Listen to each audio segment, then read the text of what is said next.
Hello, welcome to Gardener's World. I'm trimming back this lavender hedge because it's finished flowering, which is actually very early because of the heat this year. The scent is still amazing. As I'm cutting, this lavender fragrance is clouding around me.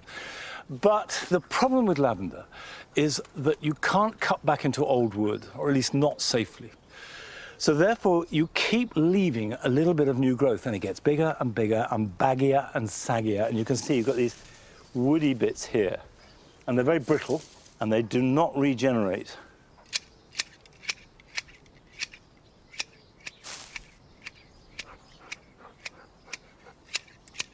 I like the way that it flows and dips and billows.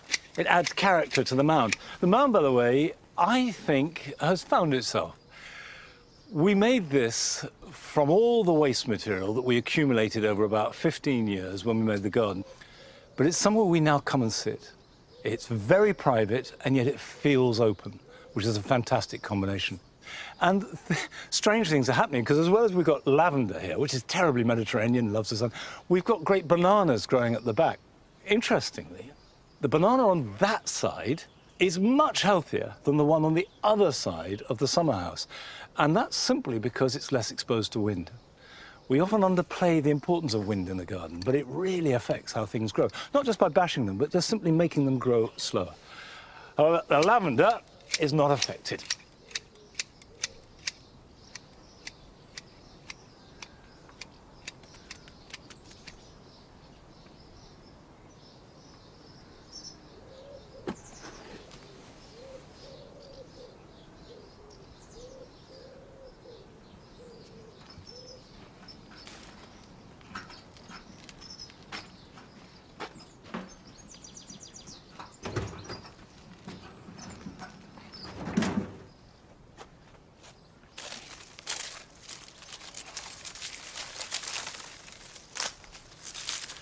These are opium poppies, and you can see that most of them have got little slits all the way around, and that has been caused by birds.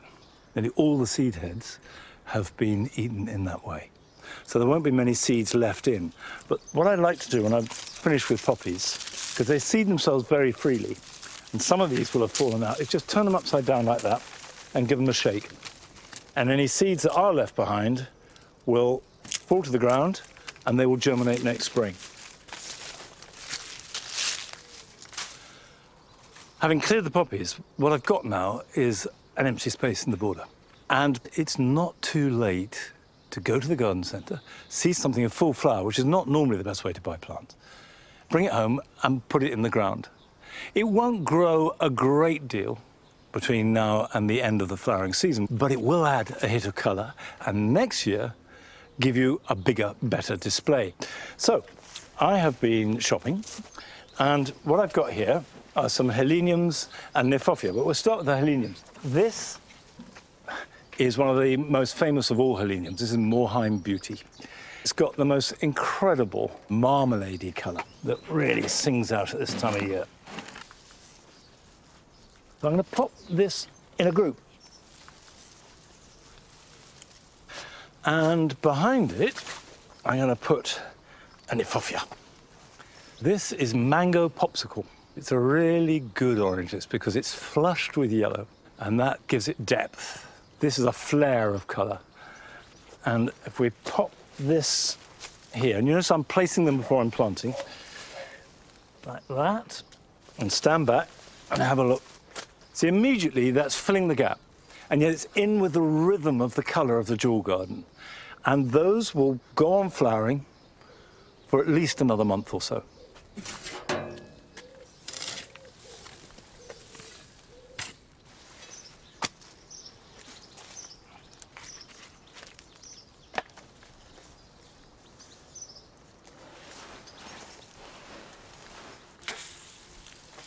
Whatever you plant this time of year, even if the weather turns wet, give it a really good soak, because the ground is bone dry. If you have a hosepipe ban, obviously you can't do that. But if you can keep them watered, it's a really good way of adding life and vitality and colour for the borders for the rest of the flowering season. Now, from the mid-1980s to the mid-1990s, Gardener's World came from Barnsdale in Rutland. Barnsdale, of course, was owned by Geoff Hamilton, and he was the main presenter, the nation's head gardener, and a much-loved person. Adam had the good fortune to work for Geoff when he was a young man. And a few weeks ago, he went back.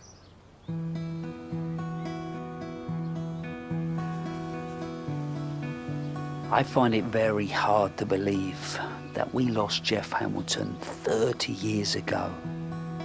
And for me, it's a moment to stop and reflect. He had such an influence on me as a gardener. I'm 21 years old. I get a job at Barnsdale Gardens for the great man. If one person set a moral compass as to how I was going to garden for the rest of my life, it has to be Geoff.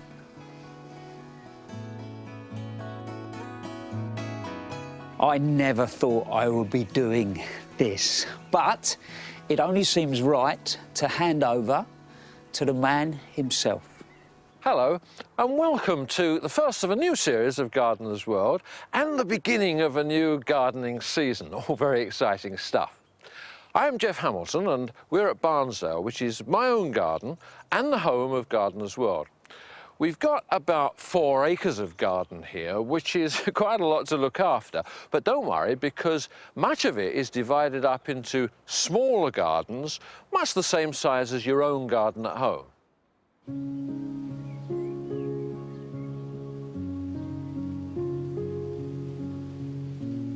Really, when you think back, it wasn't just about new gardens. It was Geoff, the man, the gardener. You have to remember who he followed. Percy Thrower, the jacket, the tie. It was that generation that came out of the war. Use of chemicals, control, ultimately putting food on the table. And then this fellow rocks up, jeans, scruffy old jumper, shirt, and says, I've got a different way of doing this.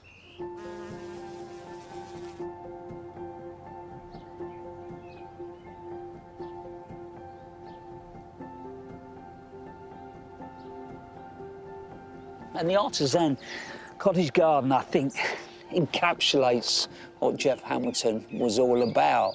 You remember, he was always showing us how to do something on the cheap. You know, the obelisk over there with a ball cock on top. We're going to make a compost bin, but not just a normal compost bin. We're going to make it look like a beehive. So it was practical, but it also looked good. But it didn't just stop at making things. A garden like this, everything had to be propagated on the cheap. So either seeds, cuttings, he loved it. If ever you see me wandering around the garden with a polythene bag in one hand, a knife in the other, and a glint in my eye, then you can guarantee I'm after cuttings.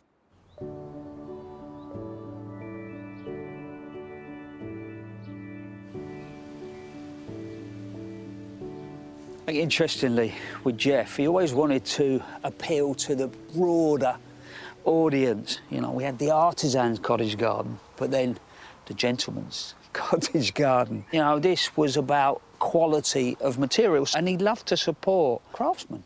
So here, these were all handmade bricks, and I cut every single one of those bricks and all these pots in the middle to create this ring. The arbour there, you know, that was solid hardwood timber, so it had that idea of quality. Now, one thing that strikes me about Geoff as I've got older is that he was always curious about the world.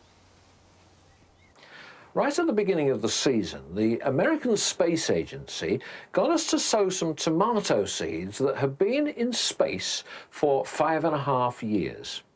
They were concerned that the weightlessness and the radioactivity would prevent them from germinating or from growing on well. Being an American variety, they've taken some time to ripen, but they're growing perfectly okay. So the Americans will be pleased to know that you can grow tomatoes in space. How am I going to eat them? Not in your life. I think I'm with Geoff. I wouldn't have eaten that tomato either. Now, this is the reclaimed garden. Just another demonstration of how Geoff was so ahead of the game. So this garden started as a conversation in 1995. Geoff came down and said, "Boy, I've got an idea for next year's Gardeners World Live." "OK, boss, what's that?" "I think we should create a reclaimed garden. Come up with some ideas and come back to me, will you?" I definitely didn't realise at the time the trust that he was putting into me. I feel very privileged that ultimately I had Geoff Hamilton sort of guiding me through that period of life.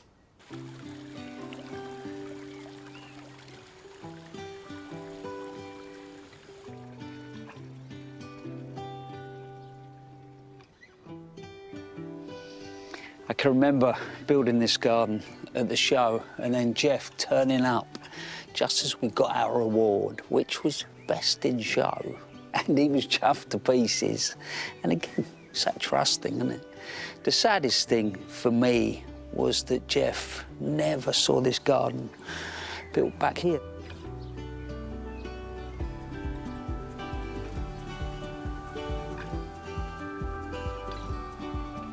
Today, one of his sons, Nick, carries on the legacy and passion for the garden. Your old man, he loved the veg garden, didn't he? You'd always find him in here. If he wasn't doing anything else, you knew where he was. You'd see his backside, and his head was down and doing. Yeah. But actually, as I've got older, you realise quite, in a sense, what your old man brought to the party was amazing. Yeah, very forward-looking. And so the organic thing was such a big thing for him, but he didn't just go ad hoc at it. He did his trials, he made sure it was the right way to go. Yeah. And that's what he wanted to do. Yeah. And I mean, you could say the same about peat as well. And the peat-free. It was really important to him. Yeah, absolutely. But the research he did beforehand to understand what the peat bogs did and why they should be saved. And, of course, it was important, therefore, to find something alternative to use. Yeah. I mean, he was the first person that really sat me down and explained to me the loss of wildflower meadows and what that actually meant. Yeah, I think he was great at that, wasn't he? And I liken him very much to David Attenborough with people. There are a small amount of people who come on the television and you are completely captivated straight away and you listen to what they say and you believe it wholeheartedly. And that's because you know that they know what they're doing. Yeah. He never seemed to tell us what we had to do. It was like, this is what I've gone away and learned. I'm going to show you. It might be an idea if you have a go. Yeah, and that was always the encouraging way, wasn't it? Just follow me. I've tried it and it works. Come with me. Yeah, brilliant.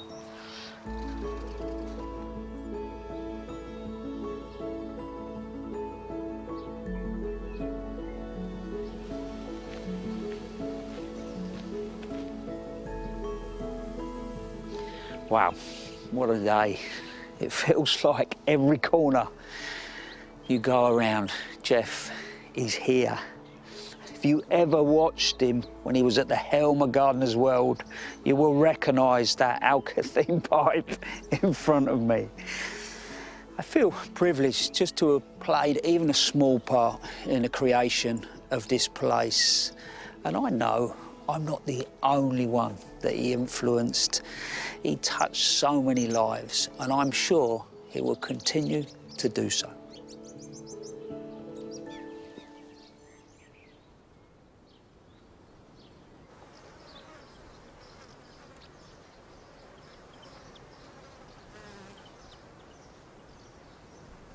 Geoff died suddenly and far too soon, 30 years ago. And he's still much missed. However, I'm delighted to say that I've been able to take part in a celebration of Geoff's life and work, which will be on BBC4 tomorrow night.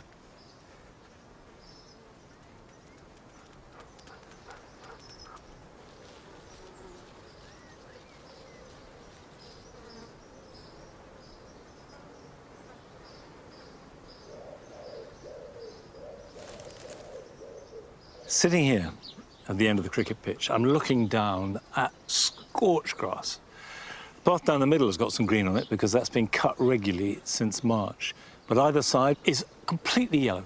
But if you have that at home, your lawn, or if you've had long grass that you've cut and cleared, and it looks dead, don't worry. Certainly don't bother to water it. No need.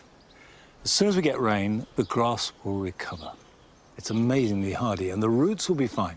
It's just the top growth that has gone. So that's one less thing to worry about. Okay? Come on.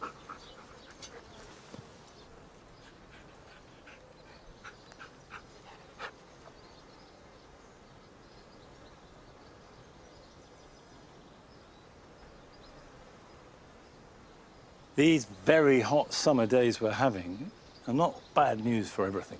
Some plants, like tomatoes, are loving it. As long as they get enough water, they will thrive in really hot weather. And for years, I either didn't grow tomatoes outside or did so as an afterthought, because here at Longmeadow, it was too wet, too cold. They'd grow, but they wouldn't ripen properly. But now that we're getting much hotter summers, outdoor tomatoes become a really viable option. So these are doing well. These are Gardener's Delight. I put these in the ground at the end of May, after the last frost, and other than watering them occasionally and keeping them tied up, I've done very little. What I have done is pinch out the side shoots, so that can come out like that, and that one can come out too. The reason why you pinch out side shoots, by the way, is that they are taking energy and strength from the cordon and from the tomatoes that are being produced. If you just focus on the cordon, then you'll get a better crop. Make sure they're tied securely. So, for example, this here, that could snap if there was wind, so we'll just tie that like that. Make sure they're supported strongly. Side shoots are out. That one probably can be tied in too. The other thing is, as the days get shorter, then ripening slows down. So you don't want too many green tomatoes by the end of August. That flower there is unlikely to produce fruit that will ripen in time. So I'm going to cut this off there, and then all the energy and effort is going into what is left behind. Now, these are crowded quite close together. So if it gets warm and moist, blight is really liable. And in this part of the world, blight is prevalent. Blight, by the way, you'll see as pale brown splodges that spread very quickly. Ventilation is the best way to combat that. And it's very simple. All you have to do is just take off lower leaves. And at this stage of the year, if they come off easily in your hand, then take them off.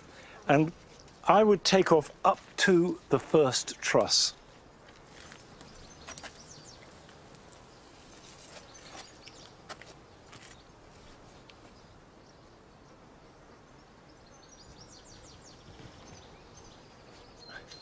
Now, these are the same variety, Gardener's Delight, and you can see they are starting to ripen, not dramatically more than outside, because it's been such a hot year. But if it had been a cool summer, these would be way ahead. Now, I want to show you something straight away, because this is a problem you tend to get more in greenhouses than you do outside. This is blossom end rot. Blossom end rot is a result of the plant not having enough calcium. And the calcium is in the soil, but it's locked up. The plant can't access it. And the reason for that is either too much water or too little. Although increasingly, I'm thinking that too little is the real cause. I'm really learning an awful lot this year about this, because it's got up to 45 degrees in this greenhouse in the very hot weather we've had.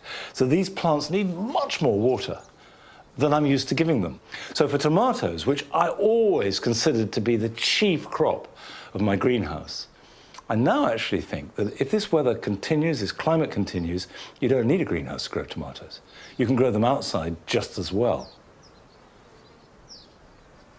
Now, Sharon Preddy has created a truly exotic tropical space in her garden at Seven Sisters near the Brecon Beacons.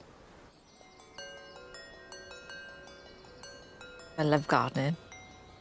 Always have gardened since I was a child.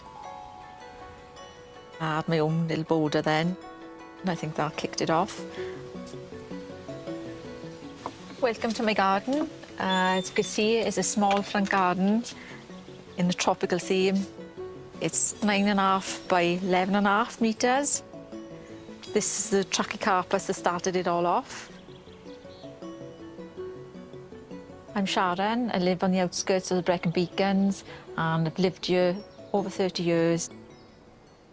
Around 28 years ago, I started the garden and it was just like a 1-foot border around grass. And then around 2018, the tropical style garden took off. This is a Scheffrula taiwaniana and it looks like an umbrella tree that you grow in the house. It's got a lovely palmate leaf. It's evergreen. It likes the shade and it prefers a bit drier rather than wet soil. It loves living in Wales and I love it. My inspiration came from travelling on holidays. I saw that there was more to gardening, different styles sort of thing. Bigger leaves, the palms, tropical sort of look, and recreated it in Wales. My garden's a Balinese-style garden. I do like the flowers, but my personal thing is the leaves.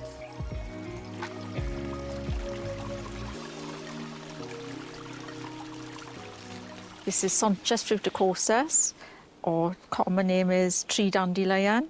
It's grown from seed.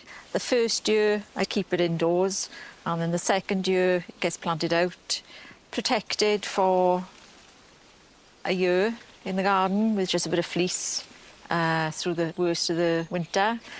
It has leaves like a dandelion, but on a massive scale. I don't like the flowers. They like a dandelion flower, bright yellow, so I do cut them off. But I love the leaves. One of my favourites is a tetrapanax because of the shape and the size of the leaves. Planted that about 6 years ago, so that's huge now. I did protect it the first year or maybe 2 when it was small, and then it looks after itself now.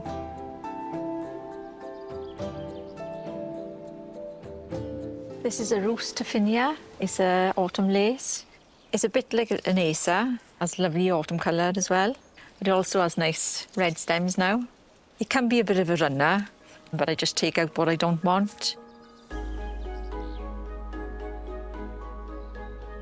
It can be challenging growing these type of plants. We do get it cold here. We're on the edge of the Brecon Beacons and we have a lot of rain and also the wind. I've lost some plants in the past and you learn as you go along what's hardy, what's going to get through the winters, what needs to be protected. This is a Musa Basjo, a hardy banana. It's about 5-year-old. I do have to protect the bananas. I put chicken wire around them, fill it with straw, and then put a tap hole in over the top, keep the wet out. It likes a lot of water and it does like a lot of food. I feed mine on chicken manure and horse manure. The banana does give you the tropical look. I think it's because of the size of the leaves. When they come out, first of all, they're a nice paddle shape, perfect, but the wind does shred them, but they're naturally supposed to shred in the wind.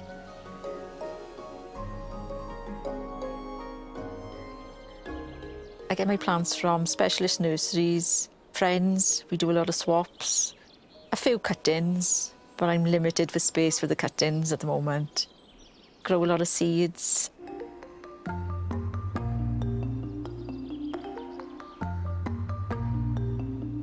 These are eucomas. They're grown from bulbs.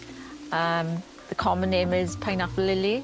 They're pollinated by flies. To me, they smell like mashed potatoes, but they do make a lovely shape and form.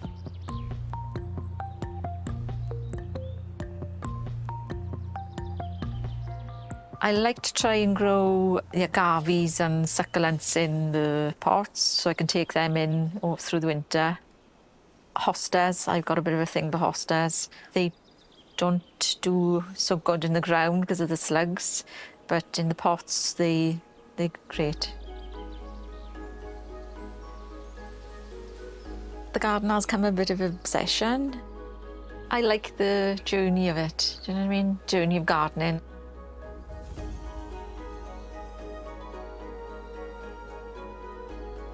I'm pleased with how the garden's turned out. It's a lot of work, but it's enjoyable work, and I wouldn't be without it.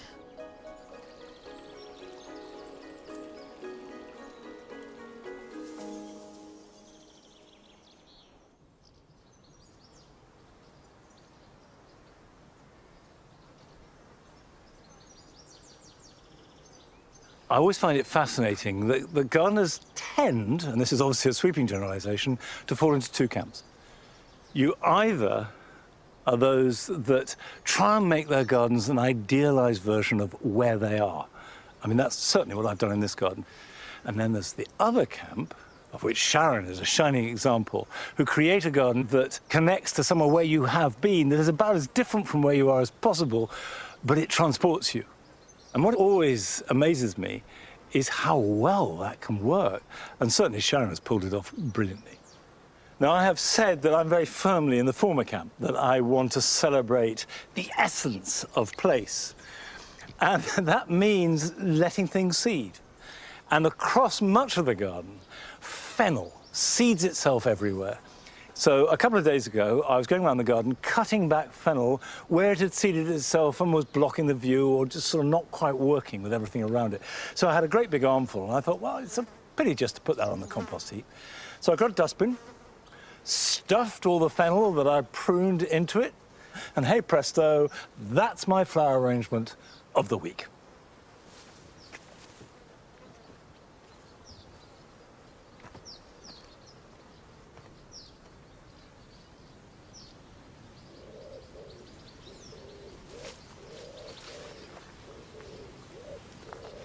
I'm very happy with the way that the woodland garden has developed. I remember when I started this saying to you that I wanted to prove that shade need not be a problem. Too often we see shade as something we have to overcome, whether it's damp shade, dry shade, or deep shade. The whole point about this planting here is everything is in some sort of shade. And I have to say, this summer, it's been a joy. It's always just had that lovely, soft, dappled light. Green and fresh and cool.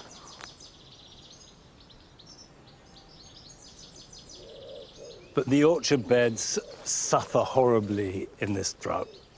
Combination of no rain, burning hot weather, and the trees sucking up any last bits of moisture means that it's not at its best. But it will survive, we know that, and also there are still things to do. So, for example, where you have Philadelphus, the mock orange here, it's finished flowering, and now is the time to prune it. At this time of year, it's producing vigorous new growth. These are the shoots that will carry next year's flowers. Wherever there have been flowers, like here, these will not flower next year. So, to thin out the plant and encourage new growth and extra vigour, I'm cutting back the older wood with its spent flowers, whilst leaving the new growth to carry next year's display. If you've got an older bush with a lot of old wood in the middle, it's a good idea at this stage to get down in there, and it's sometimes easier to do this with loppers than with secateurs, and take out the oldest stems from the base. Now, you don't want to do more than 1/3 of this. Take more than 1/3 and you're weakening the plant. But if you want to completely renew the plant, take out 1/3 every year for 3 years. And what you'll have is fresh growth with fresh vigour and more flowers. So, if I just take my loppers,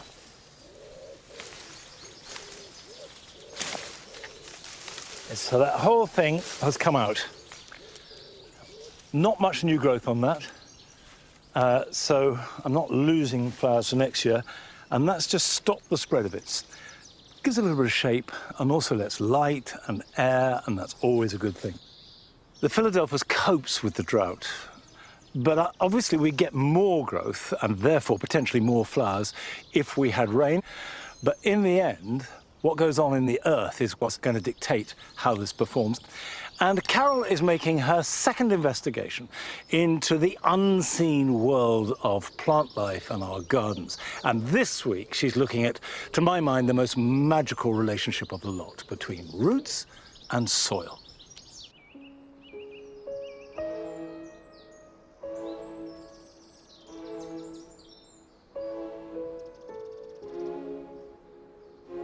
All of us gardeners are on a voyage of discovery.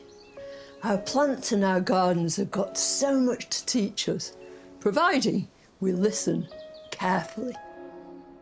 Isn't that right, Irinju?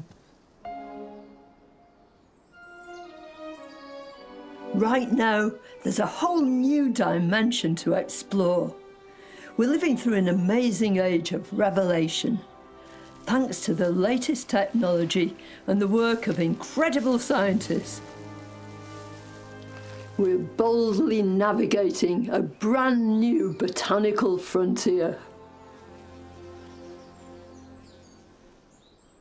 One of the most important parts of all our plants is roots. Now, we don't often think about them because, of course, they're underneath the soil. We don't see them. But every single plant on our planet is attached to that planet, to the earth, through its roots. And it's through those roots that plants are supplied with all they need to grow and flourish. Water and nutrients come from the roots up into the plant and keep them going. Now, I've got a really good example here. This is a geranium pratense, a meadow cranespill. And these troughs are supposed to be for growing vegetables. So I was going to move it, and I started to dig it up. And then I could see this wonderful root system. And I thought, I'll leave it for now, give it a bit of a drink, and keep it going until I could show you. So let's have a delve and see what we can see. Here we go. And now you can really see what's going on. So there's these great big thick roots, but oh, look at the ends of them. Can you see all these tiny fibrous roots just clinging to the soil? Loads and loads of little feeding roots. And the whole root ball is almost as big as the top of the plant. I promise you I'll put you in a pot afterwards and give you a good water. I really will. But thank you for showing us what's going on under there. But that's not all that's happening. As science advances, we're finding out more and more about the kind of processes which take place. To delve into the secret world of roots, I've arranged to talk to Professor Sasha Mooney. Hello. At the Hounsfield facility at the University of Nottingham. Hello, Sasha. Thank you so much for joining us. It's absolutely brilliant. We know that you're going to tell us everything we didn't know about roots, because you're a soil scientist, aren't you?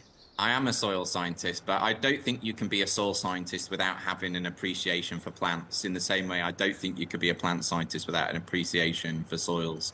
And certainly, the impact of root systems on the soil, the hidden half that we don't see below our ground, is so important that, there's hardly any soil in the world that isn't impacted on plants in some shape or form. So can you tell us a bit more about how the roots and the soil interact?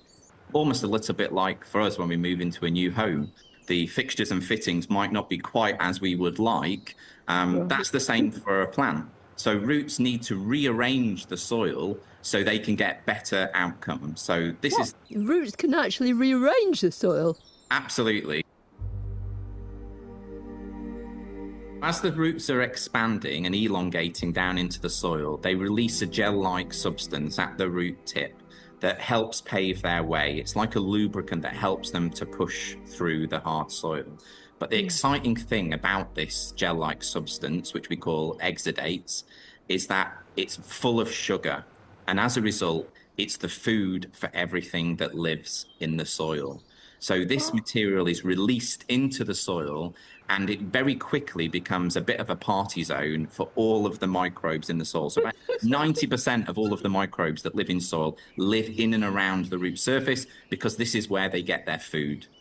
And the different microbes can fulfill different roles that are beneficial to the root system. So we have microbes that can take nitrogen from the soil air and convert that into nitrate, so almost like a free fertilizer for the soil. Yeah. There's things like phosphate that are trapped in the soil aggregates and the particles that microbes can attack and can help release. So the microbes are being fed, and in return, they're giving the opportunity for the plant to improve its nutrient uptake. It's beautiful, isn't it? It's absolutely perfect. It's a two-way partnership. So roots and the microbes are interacting together, rearranging the soil, trying to make it beneficial for both of them. And actually, you know, that gel-like substance, I often think of it as nature's glue. And this glue is brilliant for sticking particles together. And that sticking of particles is really, really important, because what it does is it makes soil aggregates, those lumps and clumps that we see on the surface. That creates the pores in the soil, those gaps that sit between the particles, which can lead to advantages for things like water retention and for trying to improve things like drought. In fact, we noticed recently that in the very tiny aggregates, you can get a buildup of carbon dioxide gas, which leads to aggregates exploding. They break into tiny pieces. So, you know, if you imagine that below our feet all the time, there's these little explosions happening below the ground, all rearranging the structure, all changing the architecture of their environment to their benefit. We're talking about, or you're talking about microbes, and it's so fascinating. But what about fungal interaction? So fungi are another one of the root system's preferred partners, if you like. And a big advantage of fungi is that they can get into places that roots can't, you know, so the hyphae really small, and they spread out meters and meters and meters through the soil. The plants feed the fungi, and in return, what they get is this extra reach throughout the soil. They franchise out their work to the fungi to go out into the soil and say, look, you know, we can capture resource from this volume of soil, but what about if we could go further and further and further and capture even more? This kind of evolution between soil and plants and roots has been going on, what, for millions of years? Without us contributing to it. So what sort of take-home have you got for us as gardeners? That's a very good question. And probably the best thing we can do is we can leave them to it. Soils are extremely complex, dynamic, and vibrant systems that are full of life. And to put it into context, Carol, a single teaspoon of healthy soil contains more living organisms than there are people that exist on the earth. Wow. Soil is just wondrous.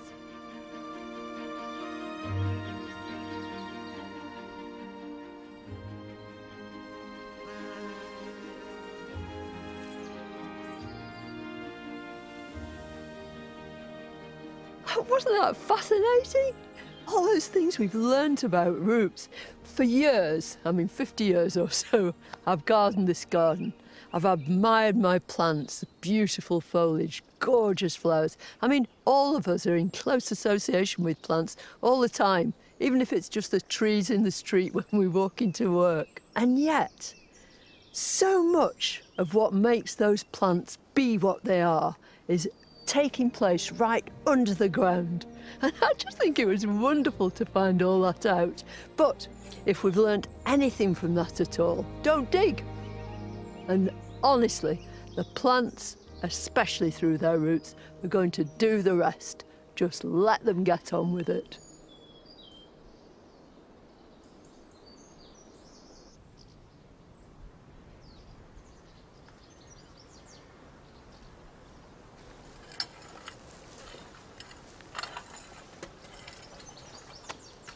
I find everything about that completely fascinating. There is so much that we have to learn about the way that life in the soil affects everything that grows and therefore us. All you can do is just marvel at the work that's being done and how much there is to learn. Okay, enough of that. Back to practicalities. I've had legumes here, broad beans and peas, which, to be honest, suffered from the heat. And they weren't bad, but they weren't great. Cleared them, added a little bit of compost just to freshen up, and now I'm going to sow some turnips, which if we sow them now at the beginning of August, they'll be ready to harvest early October. I'm going to use this as a spacer and just draw a drill with the side of my hand. Right, this is purple top. The whole thing about turnips is they grow quite fast and you should eat them quite young. They're not a crop to sit in the ground. You need to sow as thinly as you can. In an ideal world, your average turnip is going to be the size of a small apple. So ideally, you will sow them each about 2 or 3 inches apart. There we go.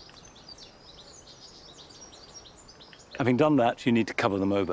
And the easiest way is just get your hand either side and just run it down the drill. And that forces soil over the top.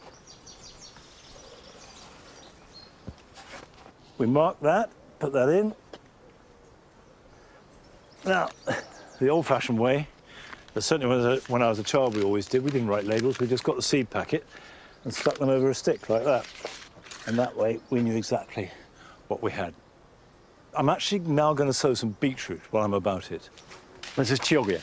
Now, beetroot is a crop that will be ready to harvest round about the same time as the turnips, sort of October-ish, but also, unlike the turnips, will sit in the ground for much longer. So if we don't eat them all up, we can keep harvesting them throughout winter and even into next spring. And of course, in spring, beetroot fresh leaves are wonderful to eat as salad. So, same principle. I wonder if I can do this without kneeling. I can show you how to grow beetroot, but why would you grow it? Because you can buy beetroot anywhere. One, you can choose a whole range of beetroot that you certainly can't get from a shop. I've got a yellow beetroot. There are beetroots that are long, not necessarily round, others that are slightly flat, others that are perfectly ball-shaped. And, of course, you can eat them completely fresh. Well, all that, to me, is a really good reason to grow anything.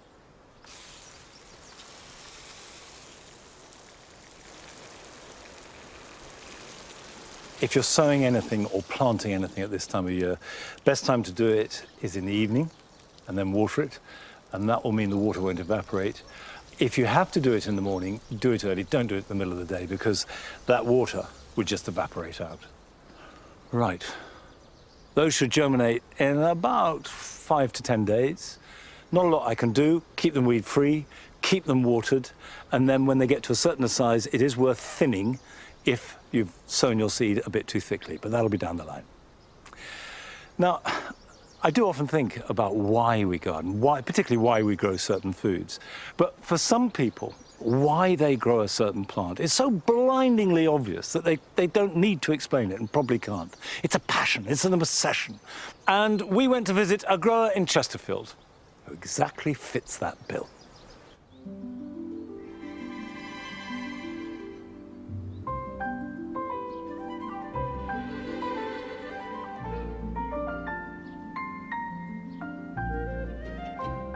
I used to grow quite a few veg and some flowers. The flowers took over, and that's all I grow now, just flowers.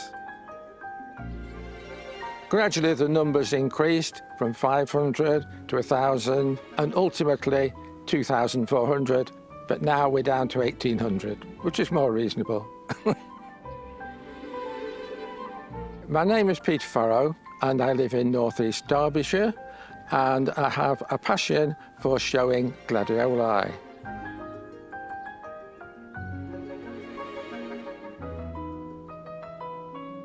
Coming here is like my happy place, so whatever needs doing, I'm happy to do it.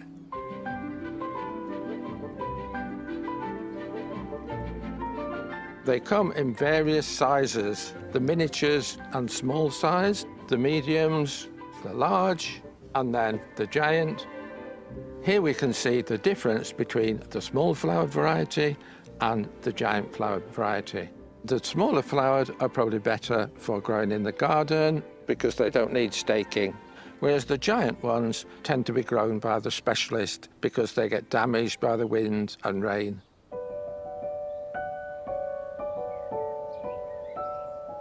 This is Pink Elegans, and it is a large flowered variety, which means that the bottom floret is between 4.5 and 5.5 inches.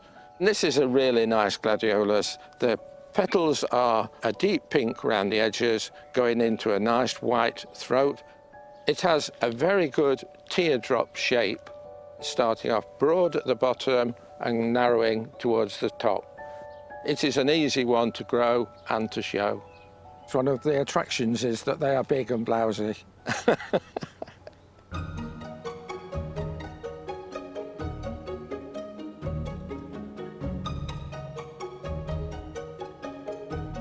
Gladioli are members of the iris family, and they have the special leaves, which are sword-shaped. Gladius means sword in Latin. Typically, you would have 7 leaves on a plant, and then the spike starts to come up. One of the things with gladioli is, if you want perfection, then there's perhaps a 1-day window when they are perfect. So to try and show as many as possible, you have to grow a lot. So I've got a succession of flowers. I started on May the 1st this year and went right through to nearly the end of May planting them.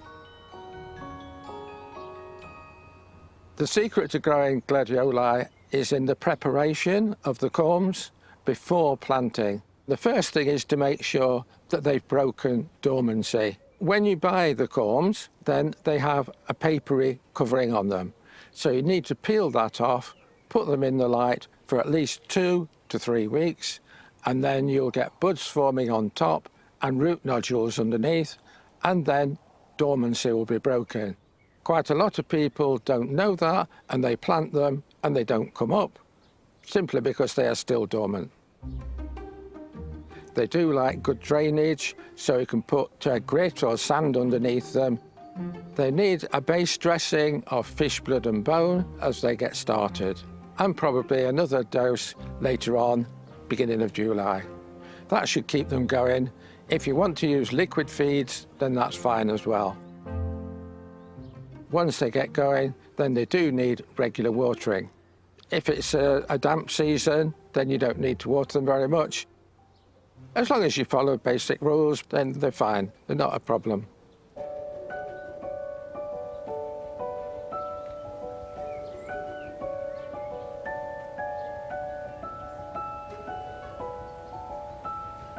After 7 leaves have formed, then a flower spike forms in the base.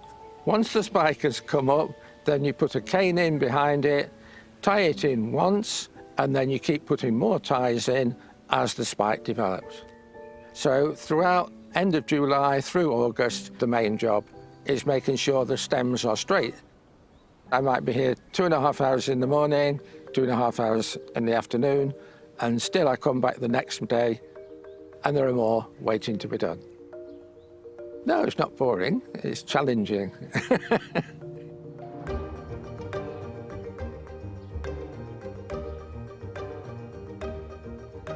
Next week it is Southport Show, and the judging is on Thursday morning. So on Tuesday morning I will cut my flowers, and with a large one like this I will be looking for about 4 florets open, because they come open 2 florets per day, so that they will be perfect for Thursday morning. They have a cane fastened, and then the cotton wool is applied behind the florets to put them into position, and then in the front more cotton wool goes in to spread the florets out. The flowers are transported to the show in the back of the car in florist boxes, and so by the time they get to the show they're in need of a drink. The cane is taken off the back and the flower supported by newspaper in the water. And then we look at how to dress it. That involves taking the cotton wool out and arranging the florets, and what we're looking for is the perfect teardrop shape. So we start at the bottom and work up so that you've got a nice overlapping set of florets.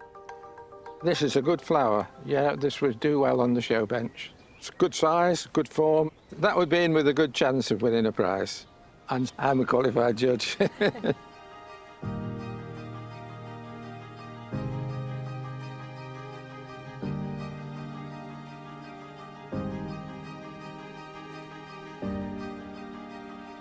I show to test myself to see how well I can do. I'm basically competitive, and I go also to meet my friends who are exhibitors, and we enjoy meeting up and testing ourselves against each other. So at the National, I had a very successful show. I won 6 first prizes out of 10, and I won the most points, giving me a beautiful trophy, which is made from solid silver, and it has pride of place at home. It's a great feeling. It makes me feel good.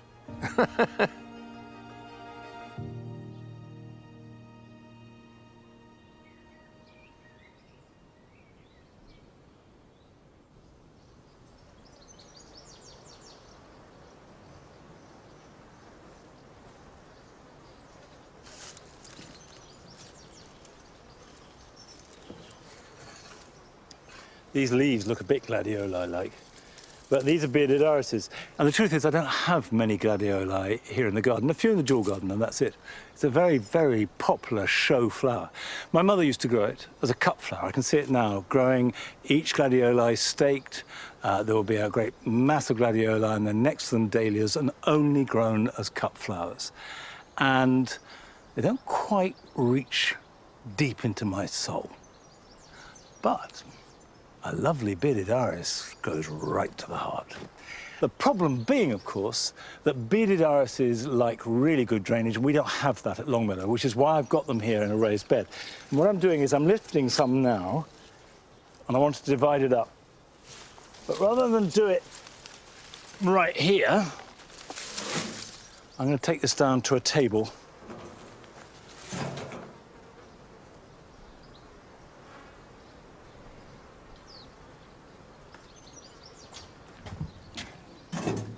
Now, this is one clump. And the reason why I've dug them up, and you could dig up your bearded iris if they're forming clumps, is that they should be divided regularly. If you divide them up and replant them, you'll get renewed vigor and therefore more flowers next year and the year after. So, if I see if I can pull them apart, I will, because I don't want to cut the rhizome. There is the rhizome. These are the roots, and that's what's feeding it.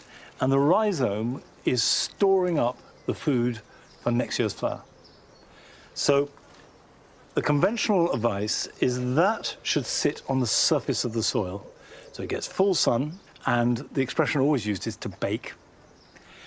What we've experimented with was actually not putting this on the surface, but burying it an inch or two below the soil, because it can get too hot.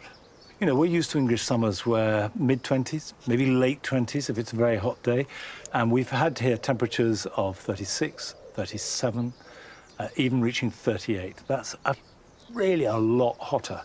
So this is the experiment we've been doing, is to bury them. They're very healthy. I have to say it didn't flower tremendously well, but it was only the first year. So just trim it back. So trim the foliage back to at least half or a third. And what that will do is stop them rocking in the wind, because the roots won't have any purchase.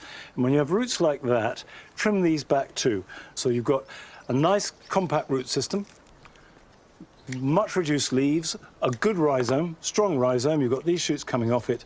That will make a very healthy plant. You don't need to do this every year. You only need to do it when they get congested. I would suggest once every 3 or 4 years was fine. But these will go back in the raised bed, slightly spaced apart, not to create more plants, but to create more flowers. And that's why we grow them. Right, well, certainly this is a job that could practically take me all weekend. But here are some for you, which I promise you, you could do in slightly less time.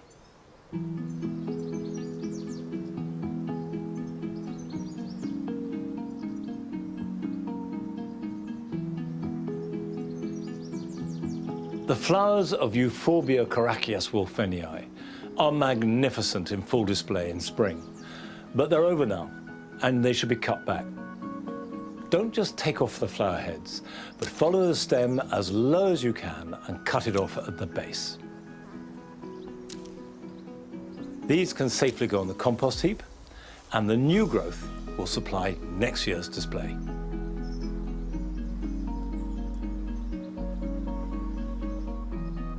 As soon as chili plants start to produce flowers and fruit, it's time to give them a high potash feed.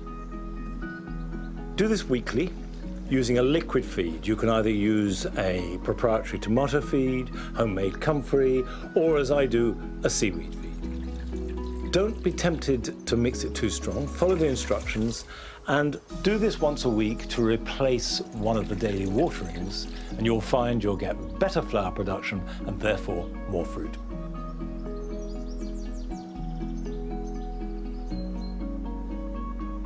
If you've got bare soil, you can slow down evaporation by putting on a mulch. It doesn't matter what you use as long as it's an organic material, but garden compost is ideal. Spread a layer between the plants, making sure you put it onto damp soil first, so water if necessary. And this will slow down evaporation, making more of that precious moisture available to the plants themselves.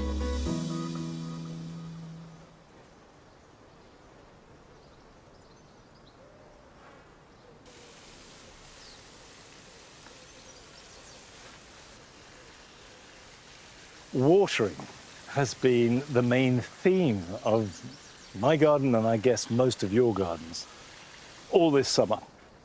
Plenty of you are under a hosepipe ban. Luckily we're not, but who knows, it may come. But if you have access to water, do use it carefully and wisely. First of all, water the soil, not the plant. Never use a sprinkler. Never use a spray, because all that will do is wet the foliage, which will evaporate, won't reach the soil. The plant will get any benefit from it at all. So you want the water to go as deep as possible, and then the plant will go and find that water. Now, the deeper it is in the ground when it finds the water, the healthier it will be. So if and when you water, water long. And better to do that once a week than just give it a little bit of a water every other day.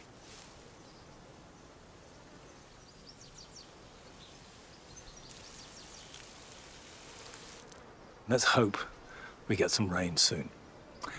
Not today, though. And that's it for today. Next week, we are at Damson Farm with Francis, and I'll see you back here at Longmeadow soon. So until then, bye-bye.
Thank you.